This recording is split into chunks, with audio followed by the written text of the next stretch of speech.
Welcome to the Warframe Weapon Encyclopedia, where today we're checking out the Cinta. You can get the blueprint as well as all the parts you need for the Cinta from the Enigma puzzles you find all over the open world in the Duviri Paradox. Now you're gonna have to build the grip, lower limb, string and upper limb first, because they also come in blueprint form and they require varying amounts of different resources. But once you have all of them built, you simply put them together and you get the Cinta. The Cinta is a Mastery Rank 6 bow that may be one of the most mechanics heavy weapons in the entire game. Because first of all, we have a quick shot that does primarily puncture with 20% crit, 2 times crit multi and 30% status. Then we have a charge shot which has a 36% crit chance, 3 times crit multi, 32% status and also does primarily puncture. But then there's also a perfect shot which has 20% crit chance, 2 times crit multi, 34% status and does pure heat. Now the quick and charge shots are pretty self-explanatory. You either quick fire it or you charge it all the way, but the perfect shot only happens when you charge it about 3/4 of the way. This releases a special arrow that does less damage than a fully charged shot and it has worse stats, but it has a massive hitbox, so it's kind of like an AoE kind of arrow. Now on top of all of this, you can also switch the bow into its secondary mode by pressing the secondary fire button, which when you fire the bow will make you leap backwards and lay down a line of bombs which will explode shortly after. These don't do an awful lot though, and it's more of a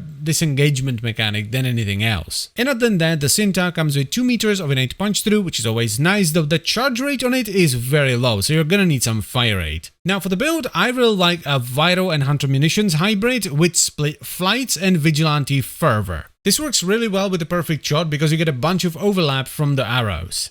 But if you're not a fan of split flights or you don't have split flights, you can of course run split or galvanized chamber instead. And if your reaction time or timing is better, you can get more fire rate. For me, Vigilante Fervor, that's 1 rank from the top, is just enough fire rate for me to consistently hit perfect shots, which is why I didn't add another format to max it out. Now, if you want to utilize perfect shots on the Cinta, which I would highly recommend because it's always nice to have some AoE, you're gonna have to play around with different amounts of fire rate to figure out what suits you the best, because you don't want too little so that it takes forever to charge the bow, but you also don't want too much so you constantly overcharge it. Also, play around with the fire rate in normal missions, not in the simulacrum, because it's much easier to do it in the simulacrum. Now with my relatively basic build, the Cinta does more than enough damage for the entire game, including sorties, though if you want to go for Steel Path, you want to have a min-max galvanized build instead. I think the Cinta is a really cool bow. I'm a big fan of the perfect shot mechanic. I liked it on the Natarok and I like it here. Though to be honest, I'm not a big fan of the secondary fire, because while I understand what they were going for, disengage from an enemy while laying down the mines to stagger them as they chase after you, it doesn't do much in a game with this much mobility. And that is pretty much it for the video, so I thank you very much for watching, and I will see you next time. Bye bye.